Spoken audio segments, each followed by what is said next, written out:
Bonjour à tous, j'espère que vous allez bien. Aujourd'hui du coup c'est Clate, je vais vous montrer comment setup l'imule comme il faut lors d'Infinite ou même de mode. Alors pour ça il y a diverses manières de le faire. On va essayer de faire la plus simple, avec des unités qui coûtent pas très cher et avec les éléments nécessaires. Donc pour ça je tiens à préciser que l'imule il faudra qu'il soit impérativement au premier slot et que vous ayez une farm. C'est tout, le reste vous voyez entre vous. Soit vous mettez vos unités préférées pour booster l'événement P2 ou autre type d'événement, soit vous gardez des unités comme ça, pas très chères. Moi je vais faire de cette manière là. Alors, juste à montrer comment on fait. Je vais expliquer du coup les skills, comment ça va marcher, etc. On va prendre le temps d'expliquer tout ça, donc j'espère que ça suffira pour vous expliquer correctement. Donc le Limul a deux formes. Il a le True Dragon et Ciel. Nous on va seulement utiliser le True Dragon. Vous le verrez lors de la vidéo. Vous n'êtes pas obligé d'avoir la Bulma, vous pouvez utiliser la Idol aussi, hein, c'est pareil. Ok, donc on arrive à ce moment-là du coup. En même temps je max ma farm. Parce que la farm va être un élément crucial à la fin. Lorsque vous aurez finalisé votre Limul. La farm va vraiment être celui qui va le booster un maximum. Donc il faut vraiment faire en sorte qu'elle soit vraiment forte. Qu'elle soit au max dès le début du round. Voilà, comme ça elle peut farm beaucoup d'argent. Et c'est l'argent qui va vous permettre de le booster. Donc du coup on va commencer directement en faisant le farm select. Dans les niveaux du coup. Vers les mobs. Donc True Dragon, on ne prendra pas le ciel. Là vous voyez il y a une barre qui vient de s'afficher, d'apparaître. Vous verrez comment ça marchera, je vous l'expliquerai après, c'est pas important maintenant. Donc actuellement le plus important ça va être de faire les skills. Donc, comme vous le voyez, on a plusieurs éléments. Lui il est lié par défaut, on peut déjà le prendre. Chaque élément du coup il va falloir l'absorber. Donc en gros c'est là que les unités vont entrer en jeu. Dark, feu, light et ténèbres. Alors il m'en manque un, ça va être water normalement. Water et nature, donc ça c'est pas un problème. C'est là qu'entre le deuxième skill. Le deuxième skill, ce qu'il va faire, c'est que vous allez sélectionner un élément dont vous avez besoin, par exemple nature. Vous allez cliquer sur une unité et ça va mettre l'élément choisi sur l'unité. Donc même si vous le voyez pas, là actuellement il est dark et nature. Une fois que c'est fait, vous allez prendre Gluttony, Ali, cliquer sur l'unité en question que vous voulez dévorer, faire confirmer. Là vous voyez, ça va me dire manipulation skill lien net. Donc là je viens d'apprendre le skill de nature et le skill de ténèbres. Vous les apprenez, etc. Voilà. Ça vous le faites du coup continuellement avec les autres unités. Le light, multi-warping water, parce que j'ai besoin de water, je le mets sur le feu. Je réutilise Gluttony sur un allié. Voilà. D'ailleurs pour ceux qui voulaient savoir, le skill qui permet de faire des clones, c'est le skill de ténèbres, de dark. Les autres skills je les ai pas lus, mais bon, c'est facile à comprendre généralement. C'est celui de dark qui permet de créer des clones. Ok. Voilà du coup vous voyez j'ai craft tous les skills. Vous pouvez faire aussi, vous pouvez en placer un maximum. Voilà, il n'y a pas de problème. Surtout si vous avez l'idol évoluée, ça va être pratique puisque du coup plus elle aura d'unités dans sa range, plus elle va avoir de pourcentage de cash à générer. Jusqu'à 20%. Moi c'est fait exprès que j'en ai autant, ça va être plus simple. Vous allez voir après. Parce que du coup ça pourra rajouter plus de boost. Donc là une fois que c'est fait, que vous avez fait tous les crafts, vous allez devoir remplir votre barre. La barre, en clair, c'est une barre qui va dépendre de la value des unités.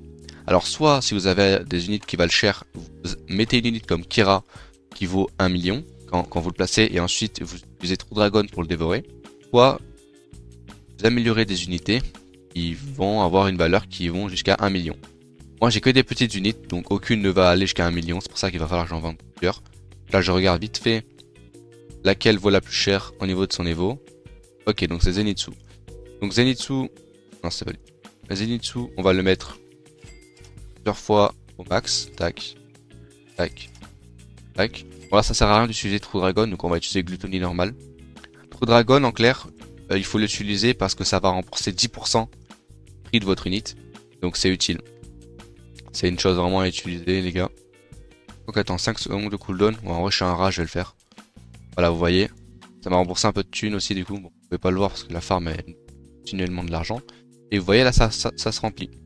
Là ça vous faites ça jusqu'à ce que vous ayez la barre au max. Alors du coup voilà, c'est pour ça que souvent il vaut mieux au moins avoir peut-être une unité qui vaut cher. Comme ça c'est plus rapide à compléter parce que là ça me prend vraiment beaucoup de temps. Habituellement je le finis en 30 waves là l'imule. Avec les petites unités, ça prend un peu plus de temps. Donc voilà, il vaut mieux avoir une unité quand même qui vaut cher. C'est rapide. Donc une fois que c'est fait, du coup, là, vous allez...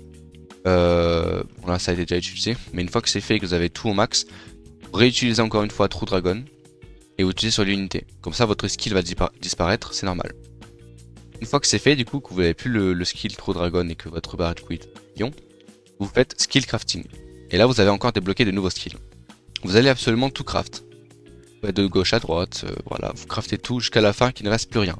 Parfois, vous allez voir qu'il y a des debuffs et tout, c'est tout à fait normal. Ça va revenir à la normale. Il faut que vous craftez tout. Ça va être utile. Bon, et la buff là, elle se fait range. Il y a des petits bugs, c'est normal. Et là, j'ai pris un debuff, c'est normal, il va disparaître. Encore un dernier. Et voilà. Voilà, vous voyez, je clique, je peux plus y aller. J'ai tout appris. Donc là, vous avez débloqué un nouveau skill qui s'appelle Azathoth. Ne l'utilisez surtout pas. Azathoth, il va permettre de dévorer toutes les unités instantanément dans votre range. Et ça, c'est pas ce qu'on veut. Si on veut avoir un Limul qui est vraiment dans la méta, qui est vraiment pété, il faut surtout pas faire ça.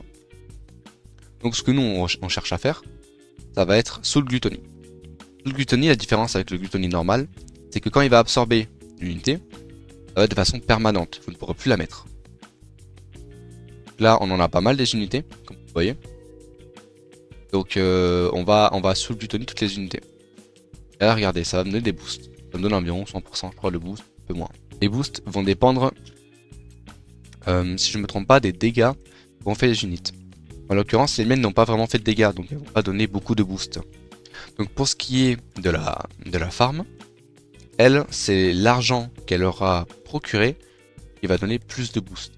Donc c'est pour ça que la farm va être un élément crucial. Ok, donc là on a tout pris. 2253 boosts, pardon. Donc là il fait déjà du 16 milliards. La farm, elle, ça va être du coup l'élément principal.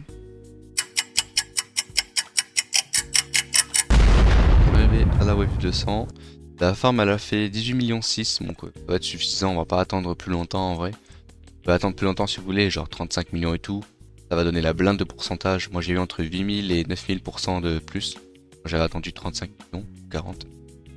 Alors une fois que c'est fait, que vous avez vos pourcentages et tout, vous faites sur le Gluttony, sur la farm, et là vous allez voir la différence de pourcentage qui va passer de 2278 à 10 000. Alors j'ai gagné environ 8000, mais du coup un peu moins parce que je viens de voir qu'il y a eu un petit supplément en plus qui s'est rajouté, je crois. En tout cas, je me suis fait 10 000. Donc la farm, c'est vraiment l'élément le plus important qui va vous donner énormément de thunes. C'est pour ça qu'il faut toujours la préserver en dernier et ne pas utiliser Azathoth. D'ailleurs, une fois que vous avez dévoré toutes vos unités, vous voyez que vous avez développé 2 nouvelles attaques. Après, vous pouvez les voir de vous-même, les attaques comment elles marchent et tout ça. Donc ça concerne pas les boss, et ça ne concerne pas non plus les boss. Ça tue instant tous les ennemis qui sont dans la range. Celui-ci, ça, les ennemis qui ont qui sont en dessous de 75% d'HP. Voilà, après ça les consume et ça prend leur magic skill, mais ça vous servir un peu à rien. Et si jamais il n'y a pas d'ennemis qui sont tués, ça stoppe le temps dans la map pendant 60 secondes. En vrai, ça peut être utile, je dirais, pour par exemple si vous faites des boss assez hard. S'il n'y a que le boss qui reste et qu'il n'y a pas d'ennemis, ça veut dire que il va se faire stopper pendant. Ça peut être très OP. Voilà, je pense que j'ai tout présenté correctement. Si vous avez des questions, vous pouvez toujours les mettre en commentaire et j'y répondrai, pas de soucis. Tant que ça concerne la True Dragon Form. Pour la forme de ciel, j'avoue que je me suis pas renseigné. Et que nous sert un peu à rien, on va pas se le mentir. Voilà, donc j'espère quand même que ça vous aura été utile. Et que vous pourrez faire des pourcentages à peu près pareils. Voilà. Passez une bonne journée ou une bonne soirée. Ciao les gars.